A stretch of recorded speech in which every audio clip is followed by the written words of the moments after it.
कान्यकुब्ज ब्राह्मण अजामिल था, जिन्हें हम कन्नौज के निवासी के क्षेत्र के जो कहे जाते हैं। तो वह बड़ा ही योग्य था, विद्वान था, लेकिन एक दिन उसके पिताजी ने उसे वन में किसी कार्य के लिए समिधा आदि लेने के लिए भेज दिया। लेकिन तभी क्या था, एक उसने दृश्य देखा, कुदृश्य उसने देखा कि एक चांडाल है, वो गड़का से रमण कर रहा है। इस दृश्य को जब उसने देखा तो जो पाप था नेत्रों के माध्यम से उसके शरीर में प्रविष्ट हो गया। अपने परिवार को भूल गया, पिता को भूल गया, वह गणिका के साथ में रहने लगा। उसने अपने परिवार का त्याग कर दिया। इस प्रकार से जब वो रह रहा था तो उसके वहां 9 संतानें हुई। उस गड़का के यानी उसकी जो पत्नी थी, जो अब पत्नी थी, उसके 10वां बालक गर्भ में था। तभी क्या था, जो अजामिल था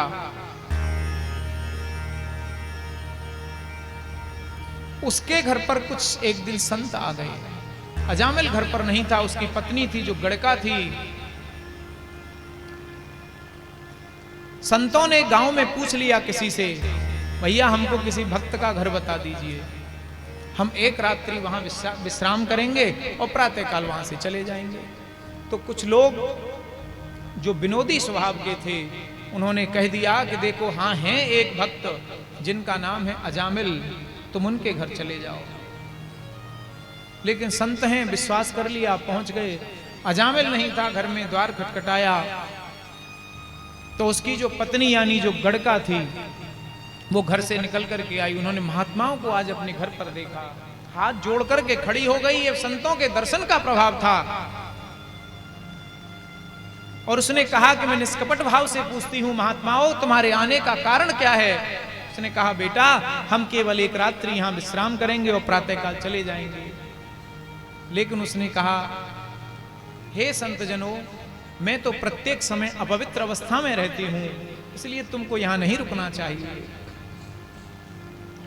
बोले, बेटी जब हम आ ही गए हैं तो हमारे लिए कोई क्या अपवित्र है, हमारे लिए तो सब बेटियां हैं। मान लो तुम्हारा ये कृत्य है तो फिर भी अगर मान लीजिए कोई भी है अगर गलत कर रहा है तो अगर उस दृष्टि से देखा जाएगा कि कण कण में भगवान है तो वो भी हमारी बेटी ही हुई, बहन ही हुई। तो यही भाव रखना ही चाहिए सबके अंदर। किसी के प्रति एक भेद दृष्टि थोड़ी होनी चाहिए, लेकिन उसके अंदर जो परमात्मा बैठा हुआ है उससे घृणा नहीं होनी चाहिए। उसका जो गलत कार्य है वो उसके लिए है। तो उन्होंने कहा कि नहीं बेटी, अब तो यहां आ ही गए हैं। तभी क्या था कि वहां पर अजामिल भी आ गया। उसने भी देखा संत आए हैं तो कहने लगा, नहीं संतो आपको यहां नहीं रुकना चाहिए। बोले, बेटा अब तो रुक गए हम। लेकिन आज जो गड़का थी उसने कह दिया, महाराज जी मैं आपके लिए लेकिन भोजन नहीं बना सकती हूं, आप स्वयं सीधा सामान ले लो, आप स्वयं भोजन सिद्ध कर लीजिए, क्योंकि मैं अपवित्र रहती हूं, मैं ऐसा नहीं कर सकती हूं। तो इसलिए सब गृहस्थों का ही कर्तव्य है संतों को पवित्र रखने का। संतों के लिए हम ये कहें कि संत स्वयं पवित्र हों, स्वयं कोई पवित्र नहीं हो सकता। छोटा बालक होता है उसको मैया पवित्र करती है। इसलिए गृहस्थों का ये प्रथम कर्तव्य है कि संत पवित्र होने चाहिए, और इसके लिए जो मर्यादा है वो बना करके रखनी ही चाहिए। अगर हम किसी संत के पास जा रहे हैं तो माता बहनों को चाहिए कि हम अपने माता पिता से मिलने के लिए जा रहे हैं। जब ये भाव रहेगा तो किसी प्रकार का कोई भी, आप कभी भी कोई कष्ट अनुभव नहीं कर सकते हैं। इस प्रकार से जो अजामिल था, जो गड़का थी, उसने सीधा सामान दे दिया, संतों ने भोजन सिद्ध कर लिया। लेकिन आज वो विचार करने लगे कि अजामिल है, गलत मार्ग पर चला गया है, लेकिन फिर भी इसके यहाँ हमने प्रसादी पाई है तो इसका कल्याण अवश्य होना चाहिए। तो उन्होंने निर्णय किया, जब प्रातःकाल चलने के लिए उद्यत हुए तो उन्होंने कहा कि हमें ऐसा प्रतीत हो रहा है अजामिल कि तुम्हारी जो पत्नी है वो गर्भवती है, तो हम तुमसे एक बात कहते हैं, जब इसके पुत्र हो तो तुम उसका नाम केवल नारायण रख देना, बस हम ये चाहते हैं। अजामिल ने कहा महाराज जी इसमें कौन सी बड़ी बात है, जब पुत्र होगा तो हम उसका नाम नारायण रख देंगे। इस प्रकार से जब उस गड़का के 10वां पुत्र हुआ तो उस अजामिल ने उसका नाम रखा नारायण। अब वो थोड़ा बालक बड़ा हुआ, अब तो जो अजामिल था प्रत्येक समय नारायण नारायण करे, नारायण मेरे लिए एक गिलास जल लेकर के आओ, नारायण ये काम कर दो, नारायण ये काम कर दो। भगवान का नाम चल रहा है न चाहते हुए भी। अजामिल जब वृद्ध हो गया तो उसकी मृत्यु निकट आई। जब यमदूत उसे लेने के लिए आए तो आज वो भयभीत हो गया, और भयभीत होकर के दूर जो बालक उसका खेल रहा था उसको आवाज देने लगा, हे नारायण तुम मेरी रक्षा करो, हे नारायण तुम मेरी रक्षा करो। जब उस भय से उसने इस नाम को लिया तो ये जो शब्द है, ये जो नाम है, इसकी जो ध्वनि है वो सीधे भगवान के बैकुंठ में पहुंच गई। और जब भगवान के वाहन गरुड़ ने सुना, भगवान के पार्षदों ने सुना, तो वह विचार करने लगे कि आज किसी भगवान के भक्त पर कोई कष्ट आया है, इसलिए हमको चलना चाहिए। भगवान के पार्षद वहां आ गए और आकर के जो यमदूत थे जिसने अजामिल को बांध रखा था, और जब वहां पर पार्षद आए तो उन्होंने कहा अरे इसने तो नारायण नाम लिया है, तुम इसे ऐसे कैसे पकड़ सकते हो। तब उन्होंने कहा अरे नारायण नाम लेने से होता क्या है, इसके पाप को तो तुम देखो, इसने जीवन भर पाप किया है, इसलिए यह तो संयमनीपुरी में जाने का अधिकारी है, इसको तो वहां दंड मिलेगा। लेकिन पार्षद कहते हैं तुम इसे नहीं ले जा सकते। यदि तुम कहते हो कि तुम अपने मार्ग पर सत्य हो तो तुम हमें बताओ कि धर्म क्या होता है। ये पार्षदों ने यमदूतों से पूछा तो उन्होंने कहा कि जो वेदों में लिखा है वो धर्म है, और धर्म साक्षात नारायण है। ये उन्होंने यमदूतों ने बात कही।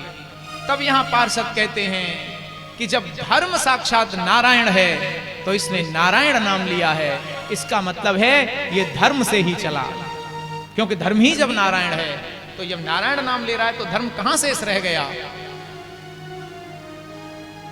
अब तो क्या था, वो पास उन्होंने खोल दिया क्योंकि निरुत्तर हो गए। और इस प्रकार से जो यमदूत हैं वो अपने स्वामी के पास चले गए। लेकिन यहां भगवान के नाम की महिमा प्रकट हुई है, क्योंकि भगवान का नाम लेते ही वो कहां तत्काल उसका बंधन छोड़ दिया। इसलिए भगवान के बारे में कहा गया अज्ञानादथवा ज्ञानात् उत्तम श्लोक नामय संकीर्तितमघं पुंसो देहे दे दो यथा नला। देखिए, जाने या अनजाने में हम भगवान का नाम लेते हैं, कैसी भी परिस्थिति हो हमारे सामने, लेकिन हमारे मुख से केवल भगवान का नाम निकल जाए तो भी वह कल्याण करने वाला होता है। जिस प्रकार से अग्नि होती है और कूड़ा होता है, यदि कूड़ा है वह अग्नि से स्पर्श हो जाए या अग्नि कूड़े से स्पर्श हो जाए तो अग्नि ये नहीं कहती कि ये भाई भूल से स्पर्श हुआ है, उसका काम है पवित्र करना। ऐसे ही नाम का कार्य है व्यक्ति को पवित्र करना। पतितः स्खलितो भग्ना संदष्टस्तप्त आहत हरिरित्यावसेनः पुमान्नार्हति यातना। और कहा कि देखो कोई भी व्यक्ति है जो मनुष्य गिरते समय, फिसलते समय, सर्प का दंश होते समय किसी भी व्यवस्था से वो यदि भगवान का नाम यदि उसके मुख से उच्चारण हो जाए तो वह यमदूतों का, यम के फंद का अधिकारी नहीं होता है, वह तो भगवत धाम का अधिकारी हो जाता है। ये भगवान के नाम की महिमा है। इसलिए कम्बा दयालु शरणम ब्रजेमा। जब ऐसे परमात्मा दयालु हैं कि केवल उनका नाम लेना है और व्यक्ति पवित्र हो जाएगा, तो फिर इस नाम को लेने में इतनी असमर्थता क्यों?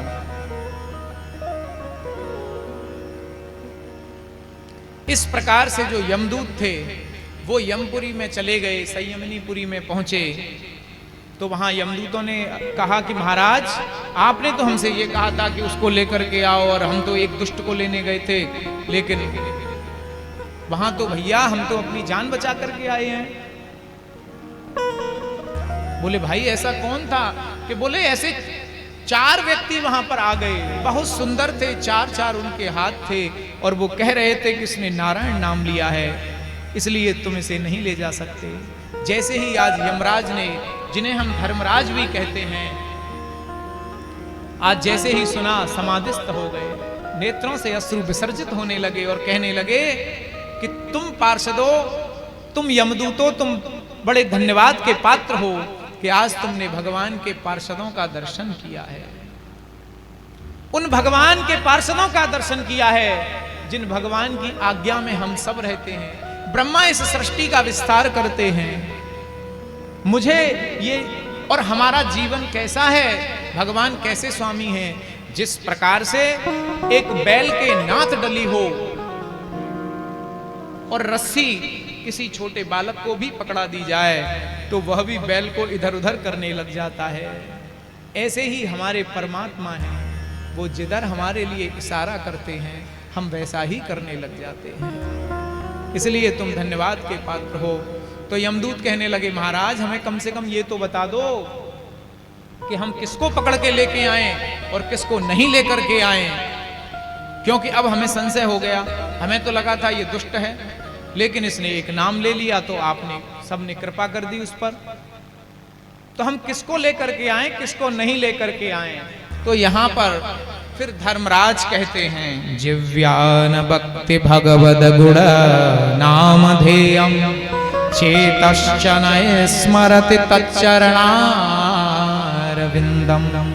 कृष्णाय नो नमति यत्सिरये कदापि तानान्नयद्वमसतो कृतवेष्णुकृत्या। उन्होंने कहा देखो आज मैं एक पता बताए देता हूं कि तुमको किसको पकड़ के लेके आना है और किसको नहीं आना है।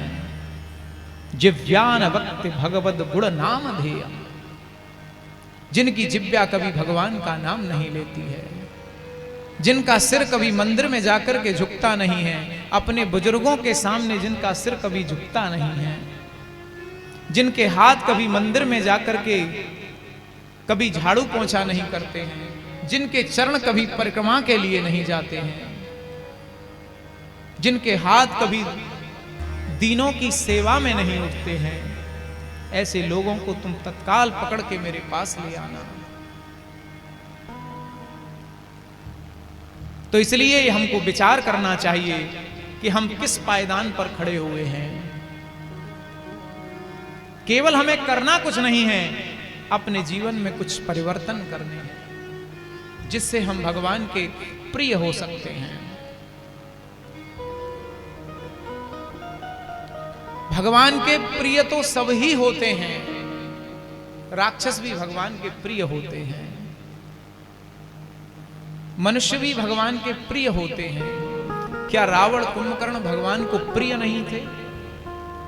अवश्य प्रिय थे, लेकिन उन्होंने दुष्टता का कार्य किया। इसलिए सत्य संकल्प ईश्वर, वो धर्म की रक्षा के लिए हैं, संकल्पित हैं भगवान, इसलिए उनको मारना पड़ा। नहीं तो भगवान की सब संतानें ही हैं। भगवान का किसी से कोई द्वेष भाव विरोध नहीं होता है। इस प्रकार से श्री सुखदेव जी महाराज ने